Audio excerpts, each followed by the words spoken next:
स्वाध्यायः परमः। Doctor Baba Saheb Ambedkar open university.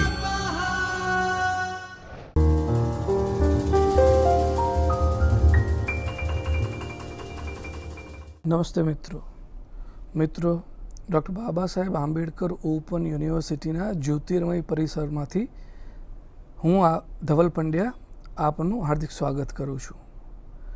મિત્રો, આજે આપણે જે વ્યાખ્યાન શરૂ કરવાના છે તેમાં FY BComનું ધંધાકીય સંચાલન 1 તે વિશે આપણે માહિતી મેળવશું અને વિષયને સમજવાનો પ્રયત્ન કરીશું। એ યુનિટમાં કેટલા મુદ્દાઓ હતા તેની વિશે આપણે થોડી માહિતી મેળવી લઈએ। અગાઉ કયા કયા મુદ્દાઓ આપણે શીખ્યા હતા તેની વિશે પણ માહિતી મેળવી લઈએ।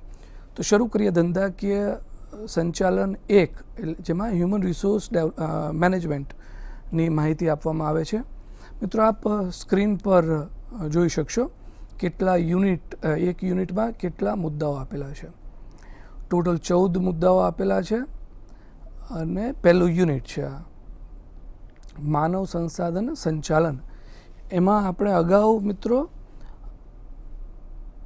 1.1 પ્રસ્તાવના, 1.2 માનવ સંસાધનનો ખ્યાલ, 1.3 માનવ સંસાધન સંચાલનનો અર્થ અને વ્યાખ્યાઓ, 1.4 માનવ સંસાધન સંચાલનનો ઉદ્ભવ અને વિકાસ, ત્યારબાદ 1.5 એ માનવ સંસાધન સંચાલનનું સ્વરૂપ, ત્યારબાદ 1.6 માનવ સંસાધન સંચાલનના લક્ષણો, 1.7 માનવ સંસાધન સંચાલનના હેતુઓ બાદ 1.8માં તેનું કાર્યક્ષેત્ર, 1.9માં તેનું મહત્ત્વ, 1.10માં માનવ સંસાધન સંચાલનના કાર્યો અને 1.11માં માનવ સંસાધન સંચાલનના સિદ્ધાંતો। આટલી બાબતો વિશે આપણે વિગતે માહિતી મેળવી હતી અને વિષયને સમજવાનો પ્રયત્ન કર્યો હતો। મિત્રો, આજના વ્યાખ્યાનમાં આપણે 1.12 અને 1.13 માનવ સંસાધન નીતિઓ અને આધુનિક યુગમાં માનવ સંસાધન સંચાલન, આ બે વિશે માહિતી મેળવશું અને વિષયને સમજવાનો પ્રયત્ન કરીશું।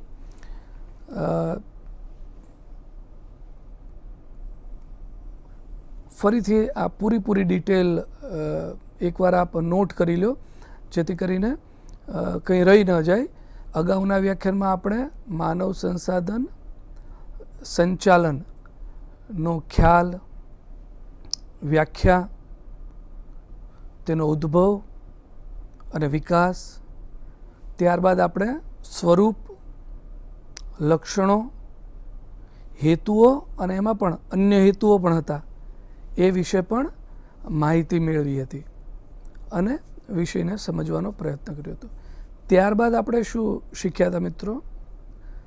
ત્યારબાદના વ્યાખ્યાનમાં આપણે માનવ સંસાધન સંચાલનનું કાર્યક્ષેત્ર, તેનું મહત્ત્વ,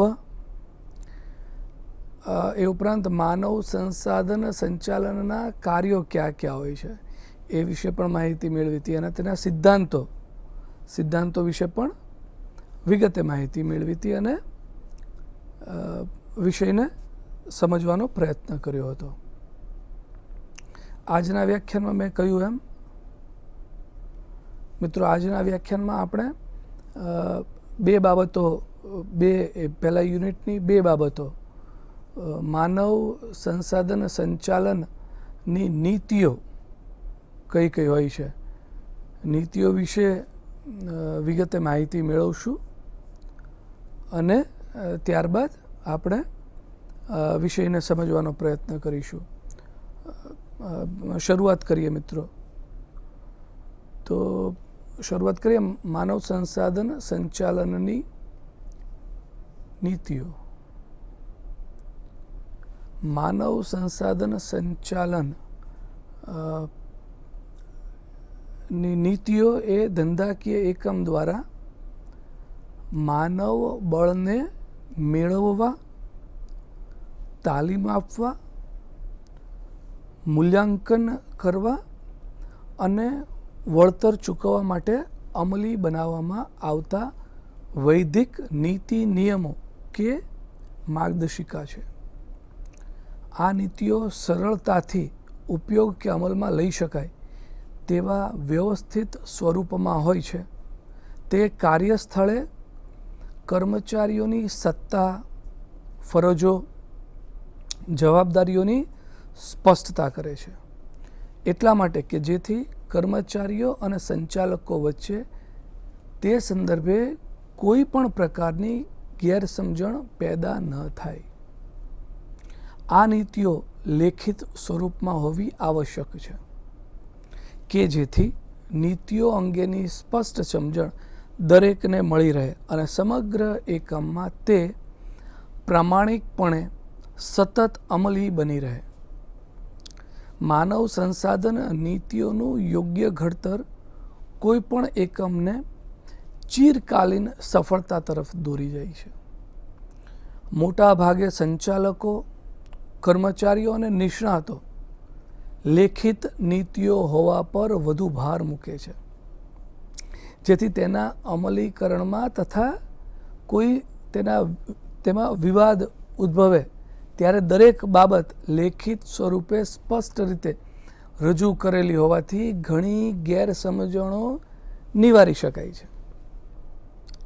માનવ સંસાધન નીતિઓ એ સંચાલકો દ્વારા તેમના કર્મચારીઓ એટલે કે લોકોના સંચાલન માટે સ્વીકારેલા અભિગમોના આધારે તૈયાર કરવામાં આવેલી માર્ગદર્શિકા છે.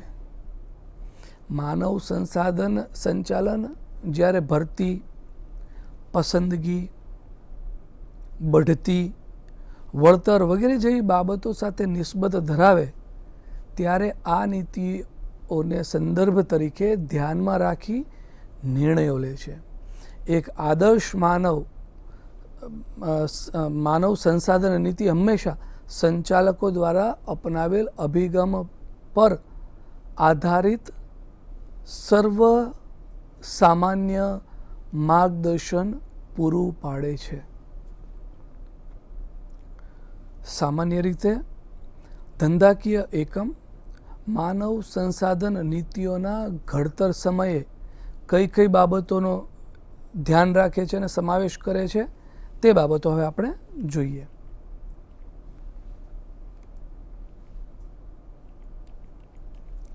મિત્રો, સ્ક્રીન પર આપે જોઈ શકશો કઈ કઈ બાબતો. સમાન રોજગારીની તકોની નીતિ, ત્યારબાદ છે કર્મચારી વર્ગીકરણ, ત્યારબાદ કામગીરીના દિવસો, ચૂકવણીના દિવસો, એડવાન્સ ચૂકવણી આ વિગત આવે. ત્યારબાદ ઓવરટાઈમનો વળતર દર, ભોજન કે અન્ય રિસેસ સમય એની માટે પણ એ નીતિ નક્કી કરવામાં આવતી હોય છે. ત્યારબાદ ક્યાં ક્યાં પગારમાંથી કઈ કઈ કપાત કરવામાં, કપાત વિશે વિગતે માહિતી આપવામાં આવે છે. પગારમાંથી કઈ કઈ કપાતો કરવામાં આવે છે. વેકેશન નીતિ અને રજાઓ, માંદગી અને અન્ય રજાઓ વિશે માહિતી આપવામાં આવે છે. કામગીરી મૂલ્યાંકન અને પગાર વધારો તેની વિશે પણ વિગતે માહિતી આપવામાં આવે છે, એને ધ્યાનમાં લેવામાં આવે છે. કાર્યદક્ષતા સુધારો, આ બધી બાબતો વગેરે છે. હવે મિત્રો, દરેક ધંધાકીય એકમનું વાતાવરણ, સંજોગો અને પરિસ્થિતિ અલગ અલગ હોય છે. તેથી દરેક એકમ પોતાને માટે અનુકૂળ અને જરૂરી હોય તે મુજબની નીતિઓનું ઘડતર કરે છે. આ નીતિઓ એક પ્રકારનું માળખું એટલે કે ફ્રેમવર્ક છે કે જેના દાયરામાં એટલે કે મર્યાદામાં ઊભી કરવા કે જાળવી રાખવા માટે સહાયરૂપ બનવામાં નીતિઓ વધુ અસરકારક સાબિત થાય છે. વાસ્તવમાં આ નીતિઓ અને પદ્ધતિઓ ઘણા બધા હેતુઓની પૂર્તિ કરે છે. જેમ કે કયા કયા હેતુઓની પૂર્તિ કરે, તો હવે આપણે જોઈએ કયા કયા હેતુઓની પૂર્તિ કરે છે. સ્ક્રીન પર આપ જોઈ શકશો.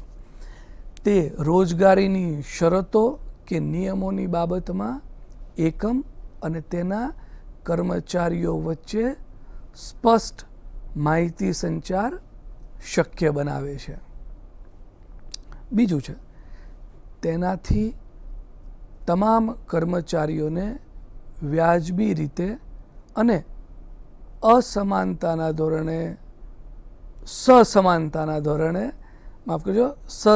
ધોરણે સંચાલિત કરવાનું શક્ય બને છે. અસમાનતા દૂર થાય છે એમ પણ આપણે કહી શકીએ. ત્રીજું છે, તે સુપરવાઇઝર અને મેનેજમેન્ટ માટે સંચાલન કરવાની માર્ગદર્શિકા છે, જેનાથી સંચાલન સરળ બને છે.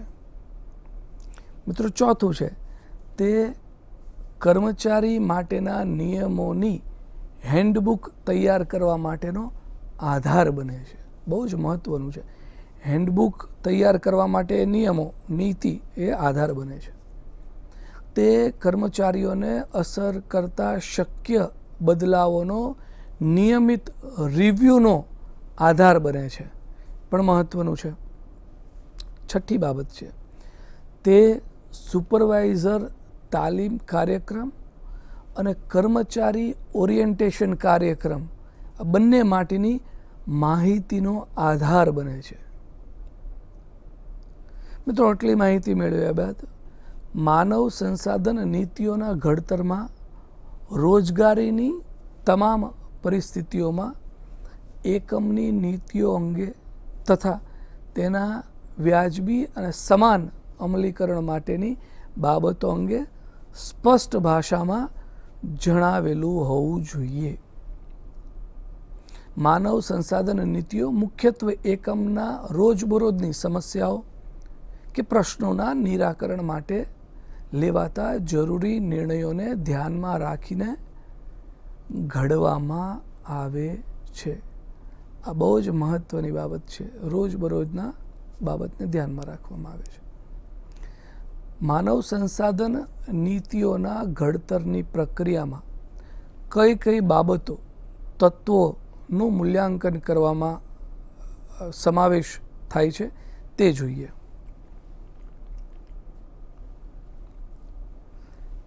એકમ તેના માનવ સંસાધન વિભાગના સંદર્ભે જે હેતુઓ અને ધ્યેયોની પૂર્તિ કરવા માગતું હોય તેને ઓળખવા. બીજું, એકમની માનવ સંસાધન નીતિ જે પરિબળો, પરિસ્થિતિ હેઠળ કામ કરવાની હોય તેનું વિગતે વિશ્લેષણ, બહુ જ મહત્વની બાબત છે. ત્રીજી બાબત છે, માનવ સંસાધન નીતિ માટે જરૂરી હોય તેવા તમામ શક્ય વિકલ્પોની ચકાસણી.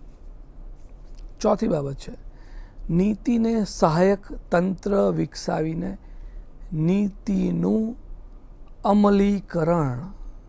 બહુ જ મહત્વની બાબત છે નીતિનું અમલીકરણ, સહાયક વસ્તુઓને વિકસાવીને. પાંચમી બાબત છે, વ્યવસ્થા તંત્રના દરેક સ્તર પર સ્વીકારેલ નીતિઓ અને પદ્ધતિઓની જાણ કે માહિતી સંચાર. છઠ્ઠી બાબત છે, નીતિ વિષયક બદલાવ જરૂરી છે કે નહીં તે માટે સમયાંતરે અમુક ચોક્કસ ક્ષેત્રોનું નીતિ સંદર્ભે ઓડિટ થવું જોઈએ.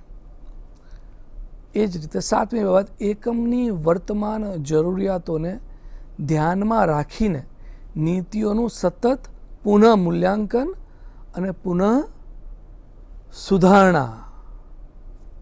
આટલી બાબતો થઈ મિત્રો. માનવ સંસાધન નીતિઓ એકમના સંચાલનને વધુ સરળ અને સહેલું બનાવે છે. આ નીતિઓ ઘણી વખત કર્મચારીઓ અને સંચાલકો વચ્ચે ઉદ્ભવતા ઘર્ષણને ઘટાડવાનું કાર્ય પણ કરે છે. માનવ સંસાધન નીતિથી થતા કેટલાક ફાયદાઓ છે જે હવે આપણે જોઈએ. સ્ક્રીન પર આપને જોવા મળશે.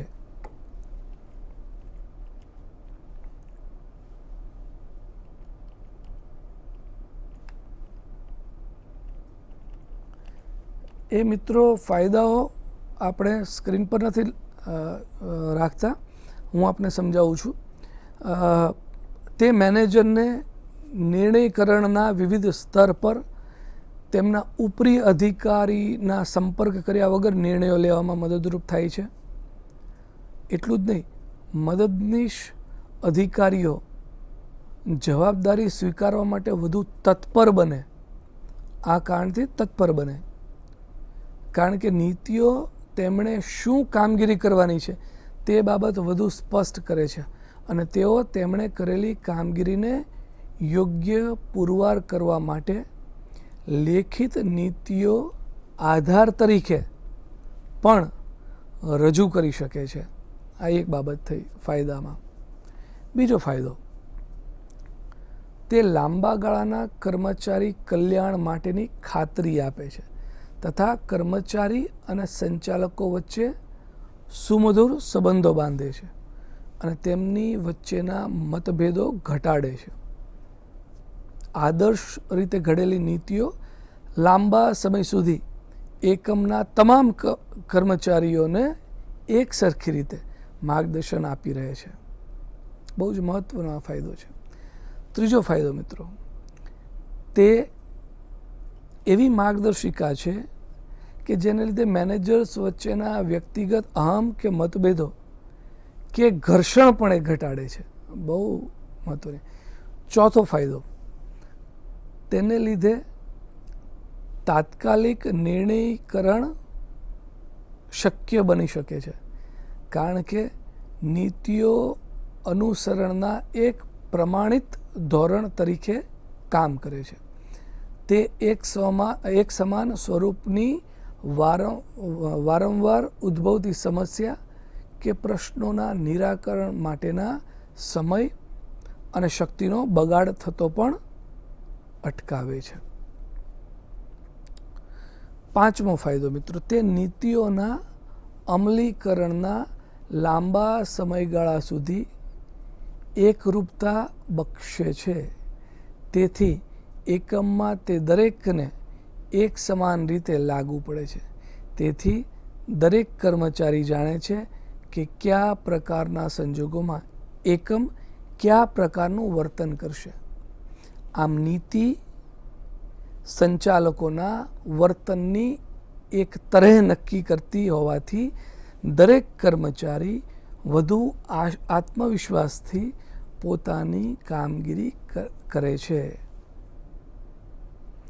મિત્રો, માનવ સંસાધન નીતિઓને અસર કરતા પરિબળો ક્યાં ક્યાં છે એ જોઈએ. માનવ સંસાધન સ્ક્રીન પર આપ જોઈ શકશો. દેશમાં અમલી ફાયદાઓ નીતિઓના ઘડતર સમયે દેશમાં પ્રવર્તમાન વિવિધ લેબર લો કાયદા ધ્યાનમાં રાખવામાં આવે છે. ઘણી વખત તો રાજ્ય, રાષ્ટ્ર અને પ્રદેશ સ્તરે પણ કાયદાઓમાં ફેરફાર હોય છે જેથી તે કાયદાનું ઉલ્લંઘન ન થાય. આમ સમયાંતરે અમલી અને સુધારેલા કાયદાઓ આ નીતિઓને સીધી અસર કરતા હોય છે.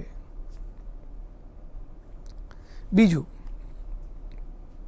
સામાજિક મૂલ્યો અને માન્યતાઓ. સામાજિક મૂલ્યો અને માન્યતાઓ એટલે શું? નીતિ ઘડતર સમયે જે તે પ્રદેશ, રાજ્ય કે રાષ્ટ્રના સ્થાનિક કે સાર્વત્રિક સામાજિક મૂલ્યો અને માન્યતાઓ પણ તેને પણ માન આપવાના હેતુસર ધ્યાનમાં લેવા અનિવાર્ય બની જતા હોય છે. અને ત્રીજું છે સંચાલકોની વિચારધારા અને મૂલ્યો. સંચાલકોની વિચારધારા અને મૂલ્યો એટલે શું? ધંધાકીય એકમના સંચાલકોની વિચારધારા કે અભિગમ પણ કર્મચારીઓ સંબંધિત બાબતોને અસર કરતી હોય છે. તેથી તે પણ અસર કરતું એક અગત્યનું પરિબળ છે. ચોથી બાબત, નાણાકીય પરિસ્થિતિ. સ્ક્રીન પર આપ જોઈ શકશો. નાણાકીય પરિસ્થિતિ. માનવ સંસાધન નીતિઓની સીધી અસર એકમની ઉત્પાદકતા તથા નાણાકીય ક્ષમતા પર થતી હોય છે. તેથી તે બાબત પણ નીતિ ઘડતરને અસર કરી શકે છે. મિત્રો, આમ આ વ્યાખ્યાન આપણે અહીંયા પૂરું કરીએ છીએ. આજના વ્યાખ્યાનમાં આપણે માનવ સંસાધન સંચાલન નીતિઓ વિશે વિગતે માહિતી મેળવી અને સમગ્ર વિષયને સમજવાનો પ્રયત્ન કર્યો. મિત્રો, હવે પછીનું જે વ્યાખ્યાન છે તેમાં આપણે આધુનિક